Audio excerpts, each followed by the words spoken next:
He was one of the airline's most trusted captains, flawless record, thousands of hours in the sky. But the moment he bowed his head in silent prayer before takeoff, everything changed.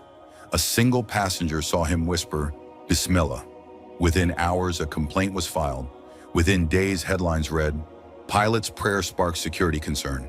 No crash, no delay, no broken rule, just a prayer and a storm that followed. Now he stands before a tribunal. One question echoes through every corridor: can faith survive at 37,000 feet? Or is belief the newest flight risk? Press 1 if this story pulled you in. Press 2 if it didn't. But whatever you press, stay until the landing. This one will change your altitude. The cockpit was still lit only by the pale blue glow of idle instruments. Captain Idris Rahman sat in the left seat, shoulders straight, eyes closed, hands raised. The crew would board in 3 minutes. The first officer had gone to fetch his flight manifest. The passengers were still at gate 34 waiting to board flight LG 221 to Istanbul. And Idris, he whispered, "Bismillah. In your name, Allah, let us lift what you permit and land where you will." His palms moved over his face. Not ritual, not display, refuge. Outside the cockpit door, a flight attendant named Anna paused. She had seen this before every flight, same quiet prayer. It never delayed departure. It never disrupted briefing. Still this time, someone else saw it too. A passenger boarding early due to a disability looked through the open cockpit door. She blinked, then frowned. The man at the controls had his hands in the air, whispering in a foreign language. Her voice was louder than the moment needed. "Is he praying?" In the cockpit, before we take off, Anna tried to calm her. "It's nothing unusual. Captain Rahman always. This is a security issue. What kind of airline allows this?" The woman turned, storming back up the jet bridge. The flight departed on time. Captain Rahman handled takeoff with precision, voice steady over the intercom. Passengers never heard a single break in protocol. The sky over Europe was smooth. But by the time the plane touched down in Istanbul, an email had already landed in his airline's complaints inbox. 3 days later, Captain Idris Rahman was called into HR. The officer across the desk, young, visibly uncomfortable, cleared his throat. "We've received a formal concern regarding a religious act conducted in the cockpit before flight." Idris tilted his head slightly. "You mean my prayer?" The officer didn't answer directly. Instead, he said, "There's concern it could be perceived as unsettling, distracting, potentially inappropriate in a professional environment." Idris smiled faintly. "I've flown for 19 years. Never had a delay, never breached protocol. If I prayed for a safe flight, I did it so the passengers wouldn't have to." When he walked out of the HR office, he wasn't angry, but he was awake. Because for the first time in 2 decades of flying, someone questioned whether his surrender to God was compatible with holding the yoke of a plane. And he knew this wasn't turbulence. This was a test. Captain Idris Rahman had never missed a pre-flight check, not once.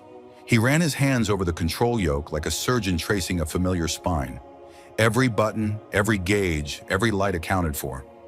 Passengers saw a man in a crisp Navy uniform with 4 stripes on his shoulders.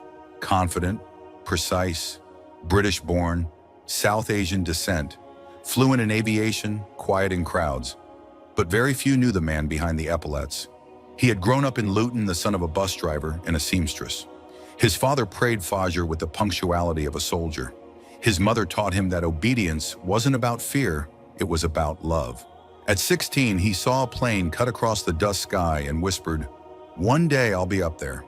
He didn't say it to impress. He said it like a promise. Flight school hadn't been easy. He was the only student who excused himself during fuel system lectures to pray. Some classmates teased. One instructor rolled his eyes and asked, "What is the sky not close enough to your God already?" But Idris learned, not just how to fly, but how to listen. Wind speed, torque, silence. And by the time he graduated top of his class, that same instructor shook his hand and said, "You've got the calm of a storm chaser. I'd fly with you any day." By 35, he had logged over 8,000 flight hours. He had co-piloted medical supply runs during the pandemic, diverted safely during engine failure, and guided families through turbulence with a voice steady as sunrise. But through all of it, he never skipped one thing: his prayer. Not because he thought it guaranteed safety, but because he believed safety was never in his hands to begin with. He never made a show of it. It was quiet, tucked between briefing and boarding. A few moments of dhikr, a whispered dua, and a steady inhale before reaching for the throttle. Some captains chewed gum, some tapped the dashboard 3 times. He said Bismillah, and until now, no one had questioned it. When the HR complaint landed, Idris wasn't surprised. He had seen the temperature shifting for years, the quiet side glances in airport lounges, the careful phrasing on the radio, the way security risk was used like code for anything visibly Muslim. Still, he hadn't expected it to follow him into the cockpit. His union representative called it a misunderstanding. The airline called it an optics issue, and the media. They hadn't found the story yet, but he knew it was only a matter of time. That night at home, Idris sat with his 8-year-old son Yusuf, building a paper plane. Baba Yusuf asked, "Why do you always pray before flying?" Idris smiled. "Because I don't just want the plane to fly, I want it to land. But aren't you the one flying it?" "Yes," Idris said, "but the sky doesn't belong to me." Yusuf looked at the folded wings. "Will they take your job if you keep praying?" Idris paused. "I don't know. Will you stop then?" "No, Habibi." "Why?" He leaned in close. "Because I don't fly to be seen. I fly to serve. And I pray to remember who I really serve." Later that evening, he knelt on his prayer rug, forehead to the floor, and whispered the same dua he had whispered before every takeoff. "O Allah, make this flight safe. Let every life on board return to the ones who love them. And let me return to you with sincerity, whether I'm praised or punished." What they didn't understand was this: he didn't fear losing his license. He feared losing the reason he flew, because flying without faith was just moving through clouds without ever touching the sky. The story broke quietly at first. A fringe blog picked it up under the headline, "Pilot Seen Praying in Cockpit Passenger Feels Unsafe." It would have died there in the digital noise, but then it caught the eye of a larger outlet, then another. Then the national morning show ran a segment, "Should Personal Faith Be Allowed in the Cockpit?" Suddenly, the sky wasn't just where Idris flew. It was where he was being dissected. The airline called him in again. This time, the meeting was less polite. A corporate PR officer sat beside the HR rep. Both looked like they hadn't slept. "We're under pressure," the officer began. "There are calls for your removal from certain frequent flyer groups." He hesitated. "A petition has started." Idris didn't blink. "And what exactly am I being accused of?" The HR officer leaned forward. "No one's questioning your professionalism, but we can't afford optics that make passengers feel unsafe." "Unsafe because I prayed?" Idris asked, voice calm. "Because you were seen praying," the man replied, as if that clarified everything. The pilots' union offered lukewarm support. They issued a neutral statement. "We support the religious freedoms of all our members in accordance with airline policy and public safety." It didn't say his name. It didn't take a side, but it sounded like surrender typed on letterhead. The captain's lounge grew colder. Some colleagues avoided eye contact. Others offered awkward smiles laced with discomfort. One pilot muttered near the coffee machine, "I mean, he's a good flyer, but why invite trouble?" Another whispered, "If this were a cross around his neck, no one would care." They weren't wrong. They just weren't brave enough to say it aloud. Even in the skies, Idris felt it. The briefings were clipped. The cabin crew polite but distant. On one flight, a junior co-pilot took over announcements without asking. "Passengers might prefer someone who sounds neutral," he'd said. Idris said nothing, just adjusted the flaps and climbed. Back home, the pressure trickled in quieter forms. A neighbor dropped a conversation mid-sentence. Yusuf's school teacher asked casually if everything was okay at home. His wife Lena started receiving anonymous messages online. "Marry a man who flies you into jihad, huh?" She deleted them, didn't tell him until later. When she finally did, he looked at her long and hard. "I'm sorry," she shook her head. "Don't be." Then added, "You were meant to carry people, even if they don't always know who's lifting them." That Friday, Idris stood at the back of the masjid. His mind wasn't on the khutbah, it was on the sky, on the job, on the decision looming. After the prayer, an elderly man with a walking stick approached. "You're the pilot, aren't you?" Idris braced. "Yes." The man smiled gently. My grandson was on your flight 2 years ago. Severe turbulence. You spoke calmly the whole way. Said, we're in capable hands, ours and his. The man's eyes glistened. My grandson never forgot that. Now every time he hears a plane, he says a dua for the pilot. He paused. Don't stop doing what gives others peace, just because one person fears what they don't understand. That night, Idris sat alone in the cockpit of a grounded plane. No crew, no passengers, just switches, silence, and sky. He opened his logbook, flipped through the pages. Each entry was meticulous: date, route, flight time, conditions, outcomes. But at the back there was one note scribbled years ago in the margin. Never forget who gave you the sky. He touched it gently and whispered aloud, they can have my job, but they can't have my surrender. The airline wanted a statement by Monday, a choice. Would he continue the prayer or remain optically compliant? He already knew the answer. Before the controversy, before the complaint, there was flight LG 943, Athens to London, early January, a turbulent sky and a full passenger manifest. Captain Idris Rahman had woken that morning with a strange heaviness in his chest. Not fear, something quieter, like the whisper of a storm no radar had picked up yet. He prayed longer than usual that day, asked for safety and clarity, and then he flew. 32 minutes after takeoff, they hit the weather wall. It wasn't forecasted, no warning from tower control, just sudden turbulence that ripped through the fuselage like an uninvited guest. The aircraft jolted hard. Passengers screamed. Overhead bins popped. A baby's cry split through the cabin like glass. The first officer cursed under his breath, scrambling over controls. Severe downdraft, Captain. Altitude loss. 800 feet in 10 seconds. Idris didn't raise his voice. Retract speed brakes. Set vertical speed -500. Divert to alternate. And then beneath the roar of alarms, he whispered just loud enough to hear himself, Hasbunallahu wa ni'mal wakil. Allah is sufficient for us and the best of guardians. The passengers never knew what nearly happened. They didn't know the hydraulic lines had nearly failed, didn't know the reserve generator had stalled for 5 critical seconds, didn't know that if Idris had hesitated, they might have landed in the Aegean Sea. But the crew knew, and the tower operator, who heard his calm voice, knew. After they landed safely at a remote airfield in Thessaloniki, Idris stood at the front of the cabin. Ladies and gentlemen, he said, thank you for your patience. We faced unexpected weather and rerouted as a precaution. We'll get you home safely. The passengers clapped. Some wept. But one little boy in row 17 stood up and said aloud, Mama? The pilot sounds like he prayed, she smiled. Maybe that's why we're safe. The airline sent a commendation. He received an email from the board, excellent judgment and exemplary calm under crisis. No one asked about the quiet Arabic whispered over a failing engine. No one questioned the folded prayer rug in his flight bag, because then he was a hero. But heroes, he had learned, are only heroes when people aren't afraid of what they believe. Now, as the scandal churned, as his job teetered under public optics, he thought of that day. Not because it was dramatic, but because it was truthful.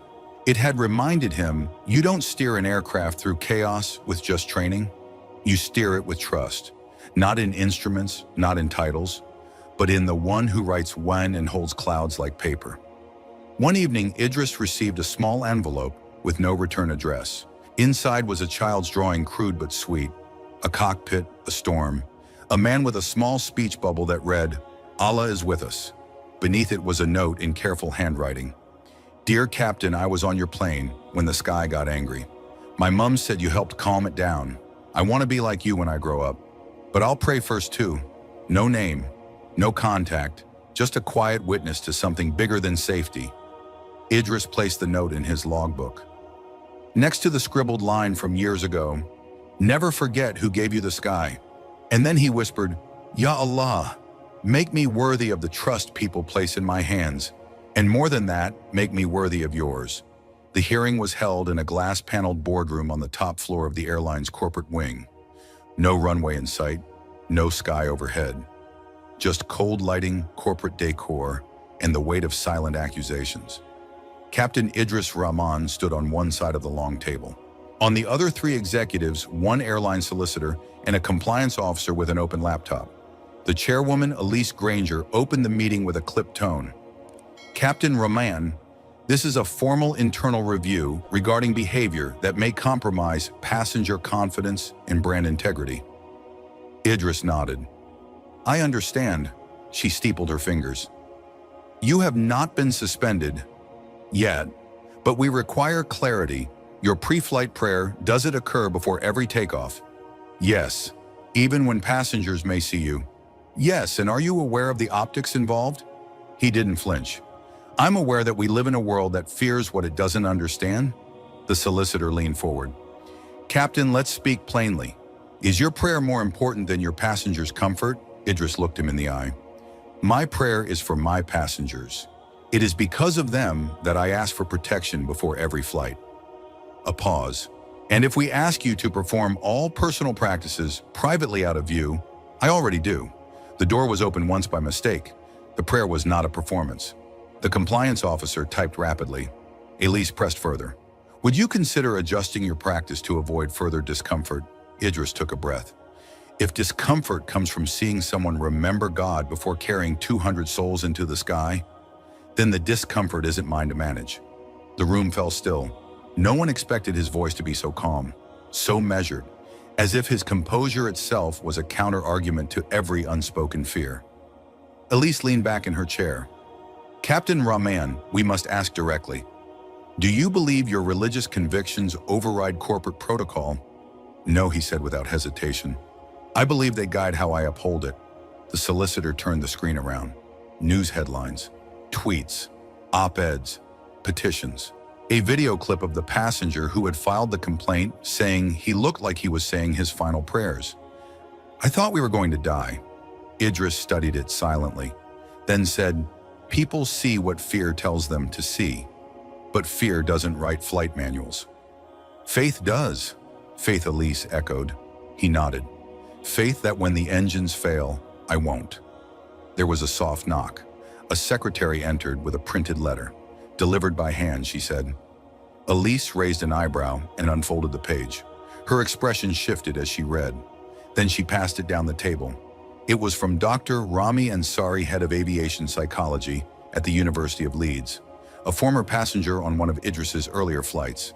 His words read, Captain Rahman's pre-flight prayer was never disruptive. It was grounding.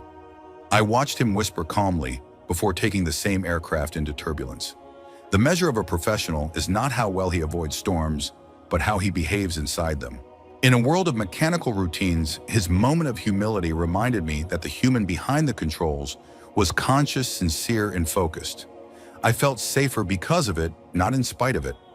Silence fell again, but this time it didn't feel like tension. It felt like truth beginning to break through glass. Elise closed her folder. We'll reconvene after review. You may return to duty in the meantime. Idris stood, nodded respectfully, and turned to leave. At the door, she called out, Captain. He paused. What do you see, she asked, when you look at that cockpit window before takeoff? He smiled. I see responsibility, and the sky that reminds me who holds it. Then he stepped into the hallway. No fanfare, no applause. Just a man who had spoken with sincerity while the world waited for him to bend. The verdict hadn't come, but the silence after the tribunal echoed louder than judgment. Captain Idris Rahman returned to the tarmac as if nothing had happened. Badge scanned, cap adjusted, checklist reviewed. He greeted the ground crew with the same warm nod, though some avoided eye contact, unsure what to say to a man the world had turned into a question mark. But not everyone looked away. One afternoon, as he prepared for a short haul to Lisbon, Anna, the senior flight attendant who'd once seen him pray, entered the cockpit. She held a small envelope. This came through crew services, she said. Addressed to you. Idris opened it slowly. Inside was a child's drawing, a smiling plane, a man in uniform, hands raised in dua. Crayons streaked across the paper like sunrise. At the bottom, to the nice pilot who flew us through the scary sky. Thank you for being brave. Miriam, age 7. Idris blinked. The girl, row 4, the day of the thunderstorm. She hadn't cried once. She had just stared at him during the turbulence, then smiled when he said, We're never alone in the sky. Anna hesitated before speaking again. "I've flown with you for 4 years," she said, "and I've never once doubted your presence in that seat." He looked at her. "You're not just competent," she continued, voice quieter now. "You're composed in a way that makes the cabin believe." She paused. "My father used to pray in silence before surgery. He was a cardiac surgeon. Patients never saw it, but it calmed his hands." She placed the envelope gently on the panel. "You do what you need to do. I'll back you." Then she left. No speech, no slogans, just a colleague making space. Later that week, a folded note was slipped under his locker door. It was from Samir, one of the airline's baggage handlers, a quiet man who rarely spoke more than a greeting. "I saw the news. My son wants to be a pilot. I showed him your picture. I told him, this is what it looks like when you don't leave God behind to succeed." Momentum, quiet and strange, began to shift. The union released a second statement: faith, when practiced respectfully and privately, should never be treated as suspicion. For once, Idris's name was printed on it.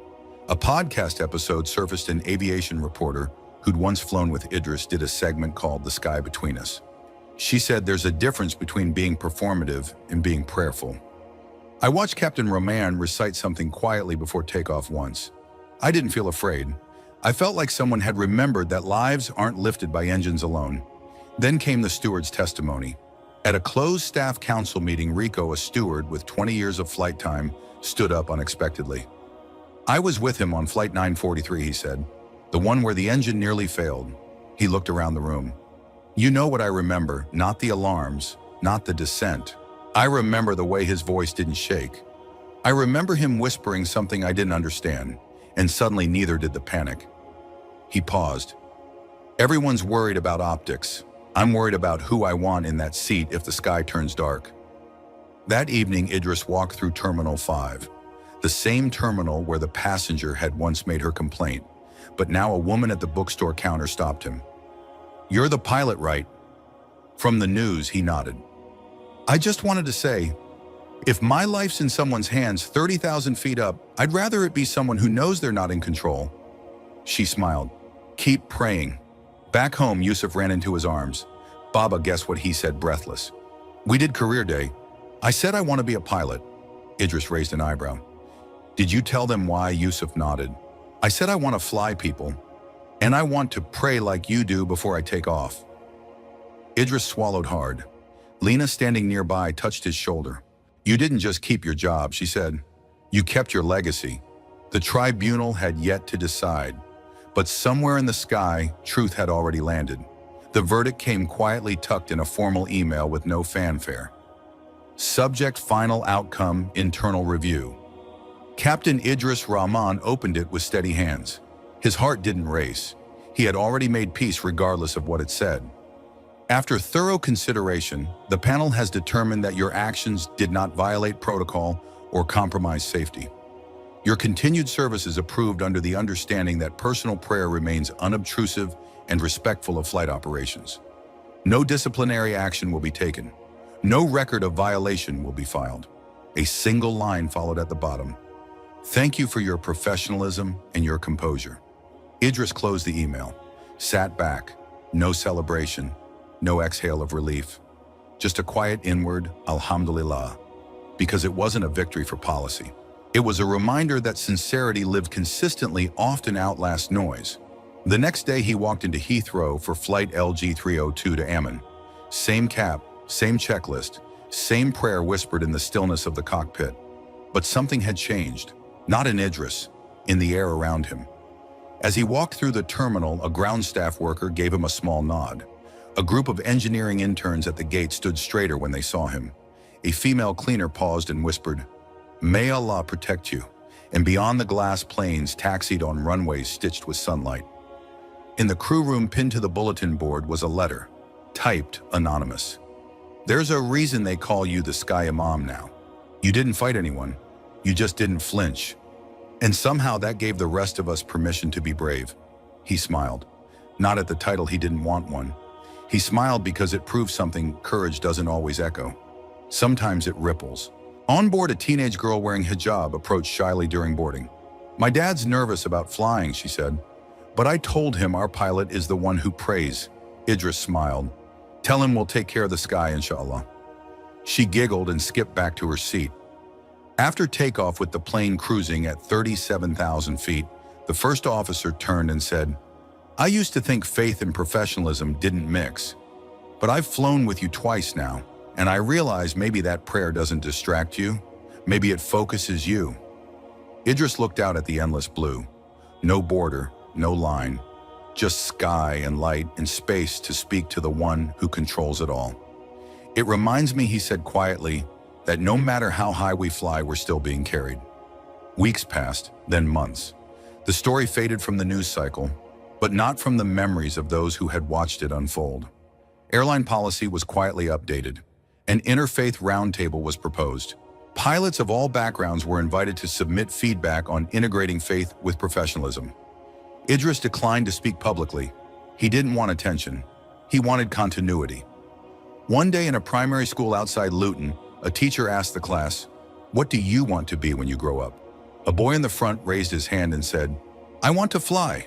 The teacher smiled. "Like a bird?" He shook his head. "No, like Captain Idris. But I want to fly with a prayer in my heart." That night, Idris stood on his prayer mat, forehead to the ground. The engines were silent, the sky far above, but the weight on his shoulders felt lighter than ever. He whispered, "Ya Allah." I didn't fight, I just didn't let go. Let that be enough. Because in a world where headlines fade and judgments rise and fall like wind, sometimes the strongest message is the one spoken without shouting. And sometimes the best captains don't just fly the plane. They show us what it looks like to rise while remaining grounded. Captain Idris Rahman didn't raise his voice. He didn't demand to be seen or heard. He simply remained sincere at 37,000 feet and beneath 100 corporate eyes.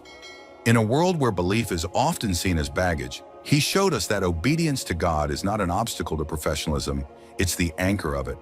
His prayer wasn't a protest, it was preparation. His calm wasn't weakness, it was trust. When others bent for optics, he stood for meaning. And through his quiet insistence on faith, others found the courage to remember theirs. The lesson. In moments where silence is easier than principle, choose the kind of stillness that speaks. You don't need to fight to leave an impact. You only need to hold your ground gently, humbly, consistently. Because sometimes the loudest truth is whispered by the one who remembers, who truly holds the sky. He was in the middle of a firefight, bullets flying, comrades bleeding orders, screaming through the radio. And in that moment, he dropped his weapon, knelt on scorched earth, and bowed his head in prayer. Some thought he froze. Others thought he was suicidal.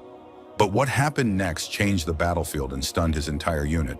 No rage, no rebellion. Just a soldier who chose God over fear and still walked out alive. The military called it reckless. He called it remembrance. Why would a man kneel when everything says stand? And what did he know? That everyone else forgot. Press 1 if this story pulled you in. Press 2 if it didn't. But stay to the end because the bullets missed him. Twice. The bullets didn't stop for anyone.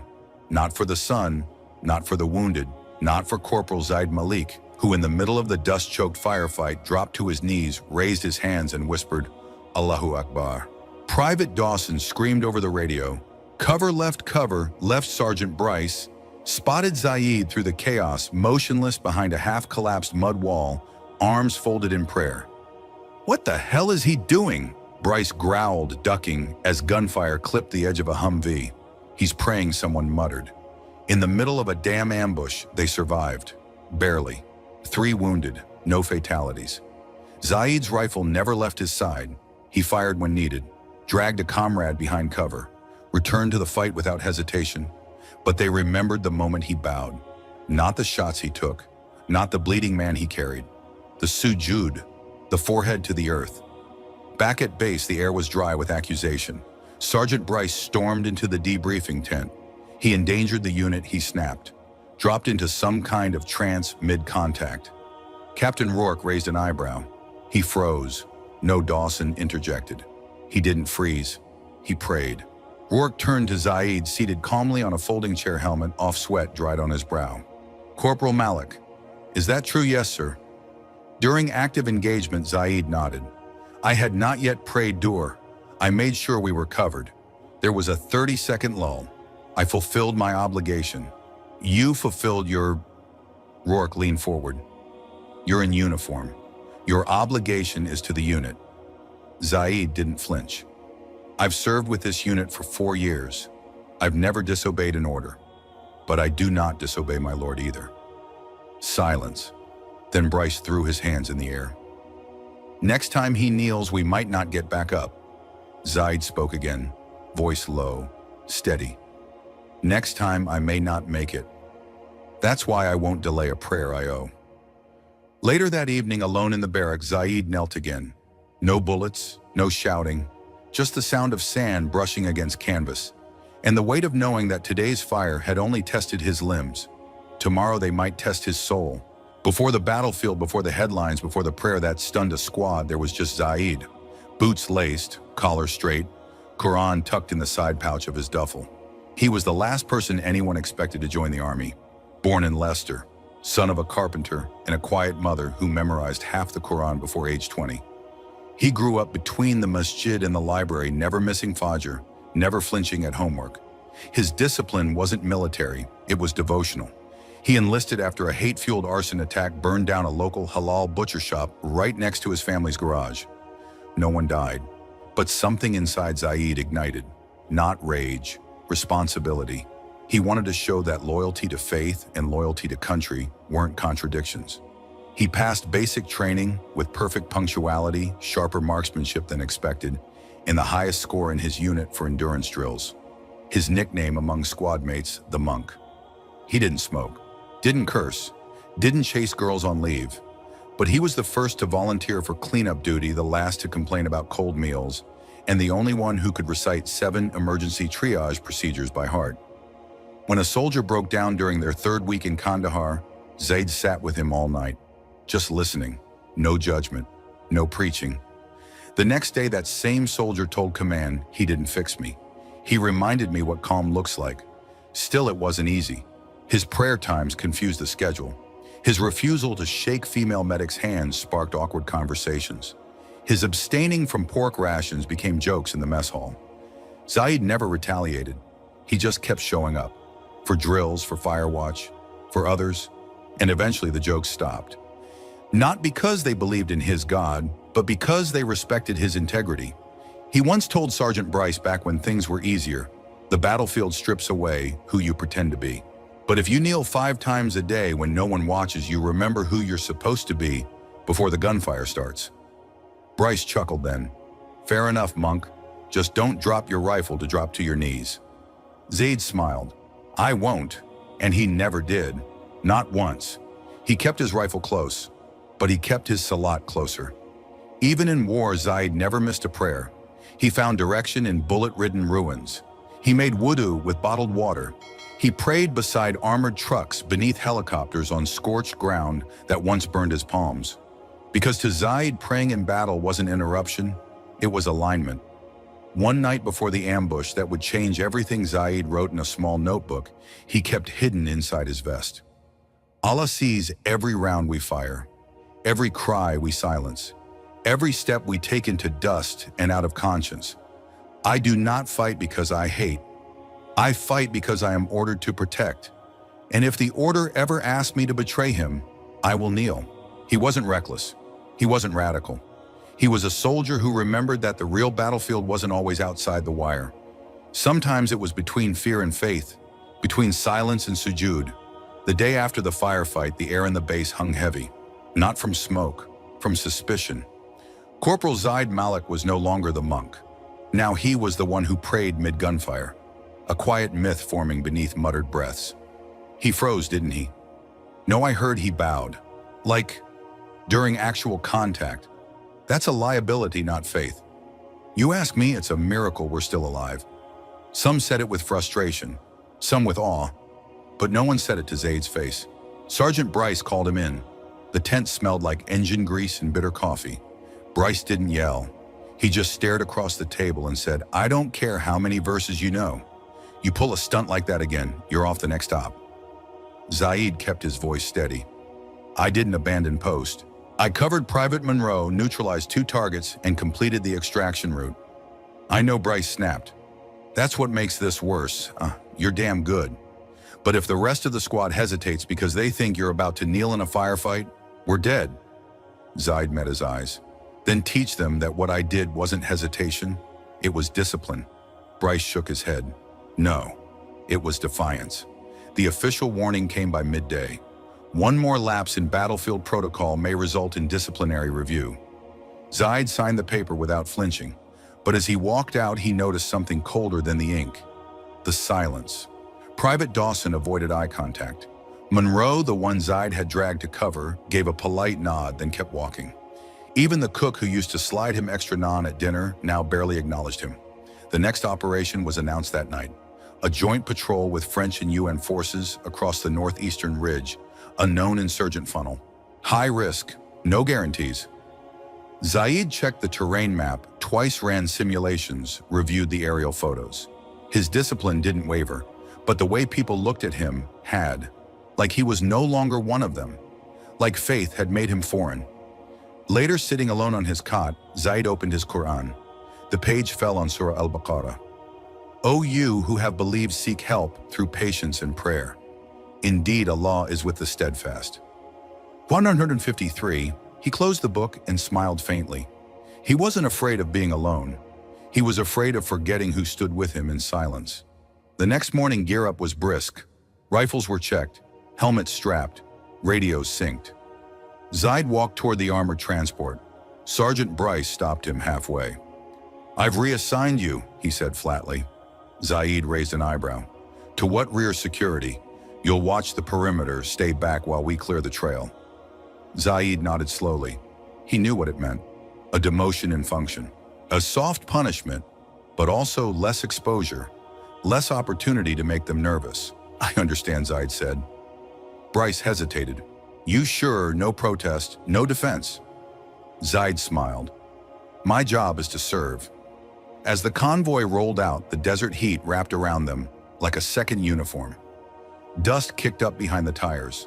The wind carried the taste of something metallic and unfinished. Zaid sat in the rear Humvee, eyes scanning the horizon. He didn't pray, not yet, but his heart was already in sujood. Because sometimes faith isn't in the action, it's in the resolve before it. And something in the air told him, today, the real test would come. The sun was cruel that day. It scorched the desert without mercy, painting the sky in a haze of white. The patrol moved slowly, 5 armored vehicles, 2 squads. One mission, clear a supply route known as the funnel. Zaid sat in the final Humvee rear security. Demoted, yes, but not idle. His eyes scanned constantly. Hands on his weapon, mind sharp. No distractions, no prayers, not yet. But in his chest, Dhikr pulsed softly like breath. Allahu Akbar. Subhanallah. Hasbunallah. He didn't count the words. He carried them. 10 clicks in the trail narrowed. Rocky ridges closed in like clenched fists. The comms crackled. Possible drone shadow. Might be nothing. Zaid's pulse didn't quicken. He had learned long ago, calm is a choice. Then came the silence. Not peace. The kind of silence that means the air is holding its breath. It began with a spark. A burst from the ridge RPG. Direct hit. Front vehicle. Boom. Screams. Dust. Then gunfire from the cliffs, short burst from 3 elevations. Zaid didn't flinch. Ambush, ambush. Right ridge, 2 o'clock. Bryce's voice roared over the comms. Zaid sprang out the back of the Humvee, dropped to the ground covered by the wheel well. Bullets pinged around him. Shrapnel tore through the comms antenna. Private Dawson was down, wounded, lying halfway exposed near a dry bush bleeding from the leg. Zaid sprinted. He moved low, fast, precise bullets stitching the dirt behind him. He reached Dawson, pulled him to cover, and fired 3 rounds toward muzzle flashes he barely saw. Stay with me, he muttered. Dawson was pale but breathing. I thought you were gonna freeze again, the private whispered, voice shaky. Zaid gave him a wry smile. Wrong prayer time. The firefight intensified. The French unit on the left flank was pinned. 1 UN soldier was hit trying to reposition. Smoke filled the pass. Zaid's team was scattered trying to regroup. RPGs were still a threat. And then his watch vibrated. 14:06. Dur. Zaid blinked. He wasn't a fanatic. He wasn't suicidal. But in that moment, his limbs felt heavier, not from fear, but from remembrance. He could die here. And if he did, what would he stand before his Lord with an unprayed salah? No, not today. He checked his surroundings. Bryce and two others were pushing forward. Monroe was firing cover shots from the ridge wall. Dawson was conscious but out of combat. Zaid crouched behind the second Humvee rifle, ready shielded by its frame. A moment of stillness between bursts. He placed his rifle beside him, laid his jacket in the dirt, faced Qibla, and bowed. Allahu Akbar. Hands raised, dust in the air, gunfire echoing. His forehead touched the earth. The heat of the ground bit into his skin, but it didn't burn like regret would have. In that sujud, he wasn't in a battlefield. He was in presence, in surrender, in peace. The bullets didn't stop, but neither did his prayer. He rose, finished, stood. One deep breath. Back to the fight. 3 minutes later, the ridge fell silent. Enemy retreat. Air support arrived. Casualties, 2 wounded, no dead. They called it a miracle. Zaid didn't argue. Later, as medics treated the injured and the squad regrouped, Bryce stomped over. What the hell was that, he snapped. I prayed. In the middle of hell again. Zaid didn't raise his voice. I'd rather fall in sujud than fall with regret. Bryce opened his mouth, then closed it. Because even through the smoke, even in the aftershock, he had seen something. Zaid didn't kneel to survive. He knelt to submit. And somehow the bullets missed him. Again. The convoy rolled back into base under dusk. No victory music, no chest thumping. Just the low growl of engines and the unspoken truth something had shifted. 2 soldiers had been medevaced. 1 Humvee nearly totaled. But the ridge was cleared and no one was dead. Still, no one spoke much. Not because they were exhausted, because they didn't know what to do with what they had seen. Not the gunfire, not the retreat, the prayer. In the debrief tent, Captain Rourke paced while the squad sat in folding chairs. Sergeant Bryce stood off to the side, arms folded tight. Let's be clear, Rourke began. You were ambushed, outnumbered, and flanked. He looked up. And you came back alive. A few heads nodded. One muttered Alhamdulillah under his breath. Now Rourke continued. I've read the field notes. I've seen the drone footage. But I want to hear it from you. Silence. Then Monroe spoke. I saw Malik drop into prayer, he said slowly. In the middle of it. Calm. Focused. Dawson added, and right after air support arrived, ridge cleared out fast. Another soldier nodded. I don't know if it was luck or something else, but it felt different. Different. That word lingered. Bryce finally spoke. I don't care if it felt like divine intervention. What he did was reckless. He disengaged during active fire. Zaid, seated at the end, looked up. I covered my area. I prayed in a window of stillness. I did not compromise the mission. Rourke turned to him. Is that how you define discipline? Corporal Zaid met his gaze voice even. I define discipline as obeying orders unless they demand I betray my soul. That was the line that cracked something. Not in Rourke, not yet, but in the room. Some looked away, others looked harder at Zaid, because for the first time they realized he wasn't unpredictable. He was immovable. The next morning the report reached Division Command. It came with a formal inquiry. Corporal Zaid Malik conducted religious observance during a live operation. Evaluate for breach of combat protocol. Bryce drafted a statement. He prayed during gunfire. Zaid drafted his own. I prayed during a 3-minute tactical pause after aiding a wounded soldier. I remained armed. I remained alert. I remained faithful. Rourke was tasked with final recommendation. He sat with the 2 reports. One was strict, one was sincere. He read both 3 times. Then he wrote no breach, no negligence. Soldier maintained tactical awareness, performed duties before and after engagement. His conduct inspired calm in others. Recommend no action. He paused before submitting, then added a final line.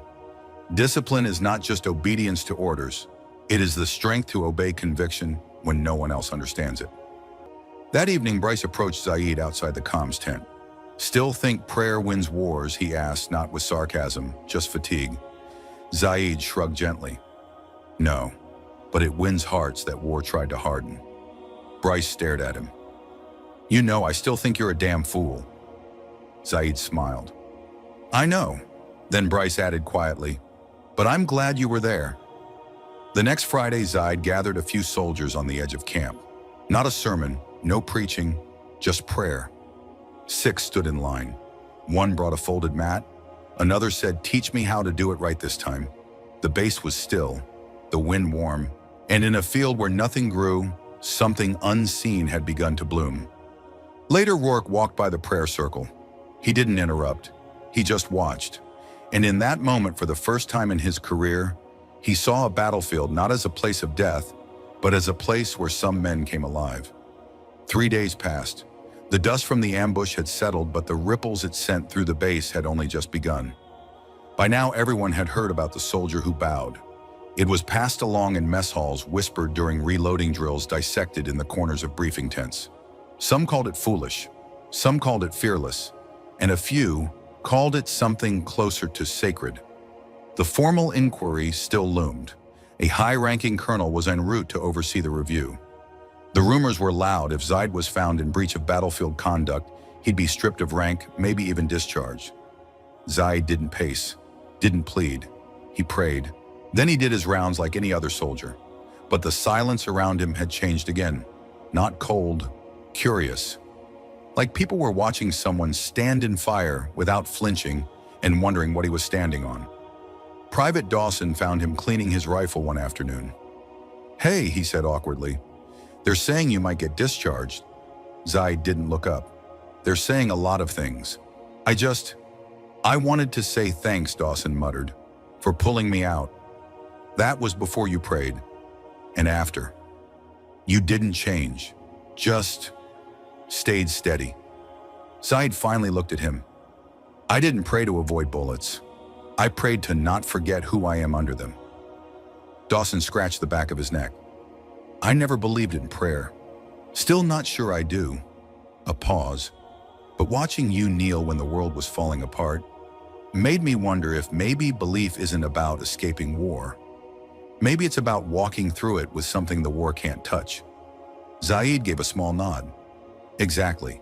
The next morning, the review panel convened. The colonel sat at the head of the table, flanked by legal officers and operations staff. Zaid stood alone before them, no advocate, no lawyer, just his uniform and his record. The colonel cleared his throat. Corporal Malik, you've been commended for valor under pressure, but you've also been cited for engaging in religious practice during active combat. Zaid nodded. That is correct. The colonel tapped a pen. Do you consider your action defensible under protocol? Zaid's voice didn't waver. I consider my life accountable to 2 chains of command, one of this earth and one beyond it.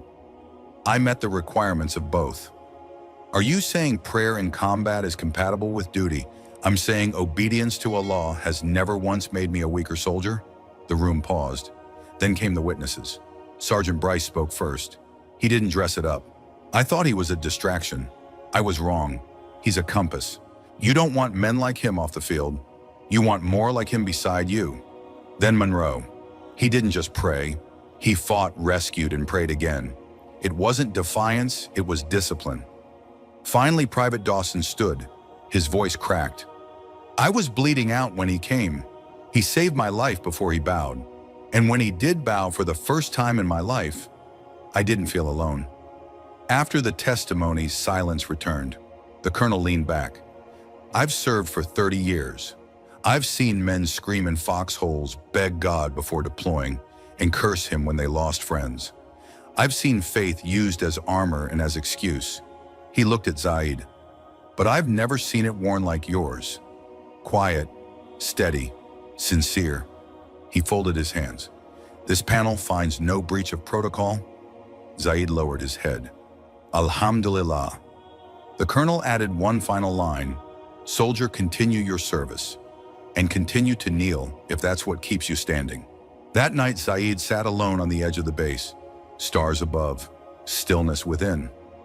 Bryce approached, tossing something beside him. A folded prayer mat. You left this in the Humvee, he said. Zaid smiled. I didn't forget. I just knew it had come back. Bryce sat down beside him. You know, I might never believe what you believe. Zaid nodded. That's okay, but I believe in what it did to you. They sat in silence, not as soldier and superior, but as two men staring at the same sky and seeing more than stars. The base quieted in the weeks that followed. Operations resumed.